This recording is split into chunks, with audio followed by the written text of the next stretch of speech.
Got 4 movement factors. So if he's going to go to here, there'd be 2 movement factors because we know the built-ins are 2. There'd be 3. He couldn't make it into the woods because that'd be 2 movement factors, 4, 5. So now if he starts in a road, ends in a road. So if he started here, 1, 2, 3, 4, he gets 1 extra. You go 5. All right. So he gets 4 movement factors. Your basic leader gets 6 movement factors. Here's a low quality unit. He's only going to get 3 movement factors. There's just an unattended weapon there. Alright, and here's this guy, this joker here. Even though he's a horrible leader, he still gets 6 movement factors. So sometimes the only thing they're good for is to move along the units to make them move faster. Alright, so starter kit's going to come with a terrain effects chart. It's going to have on there the movement factor cost for all the different kind of terrains that you'll see in starter kit. The terrain modifiers for firing, hindrance, yes or no, rally bonus. In other words, if he can rally there, we talked about that in a different show. And some notes about the different terrain types.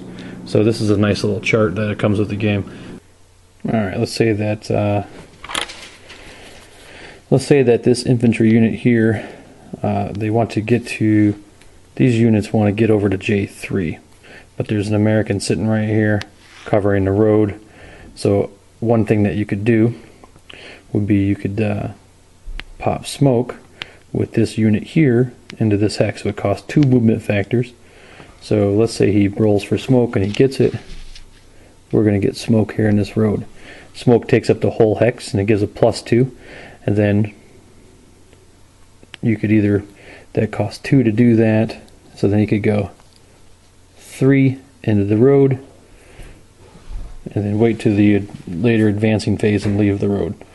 More likely he can pop the smoke into the road and then finish his move. And then this conscript unit back here could go 1, and if he was to get shot at, there's the +2 for the smoke. And then he could go levy 1 into the street, 2, 3 into the building. So that's how you can use the smoke. Here's the CX. Say this guy was in the woods. The only way that he's going to get down to this building is if he CXs, because he's a conscript. He can only move 3 spots. 1, 2, 3, so he can't make it. So if he CXs, he gets the extra 2, so he could go 1, 2, 3, 4, 5 into this building here. So you'd mark him with the CX 1, 2, 3, 4, 5. That's how the CX works. The other thing that you can do is to pick up the machine gun, so he could go 1 into this hex, 2, spend a point in that hex, roll a die. If he rolls anything but a 6, he gets this machine gun. And he's still got 2 left, and he could go 3, 4 into the building there. So if he has that, remember I said if he has that leader with him, he can actually move 6. So he could go 2, 4, 5, 6 down the street as a stack. But it carries a lot of risk if you drive all as a stack. Now you've seen the movement factors, how they're used, a little bit of strategy that you'll learn as you're experienced is 1, use assault move whenever you can. It negates at -1, and a 2 down 1 or a 4 down 1 is a lot more deadly than a 2 flat or a 4 flat. So always use the assault move if you can. Number 2, while you're moving in a stack with a leader, it gives you more movement factors. It makes you a much juicier target. So sometimes it's better to give up those 2 extra spaces and move as separate squads, just to spread out the possibility of being shot at. And the third would be use your smoke.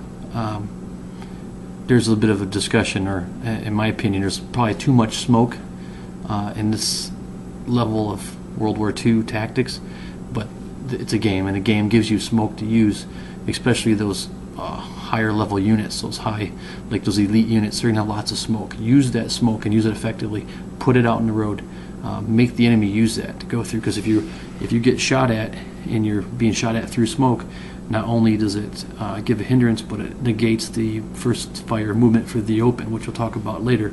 But there's lots of advantages of throwing that smoke down. You can also declare an assault move and pop smoke. It sounds kind of weird. It's kind of a way around the rule of only moving one space.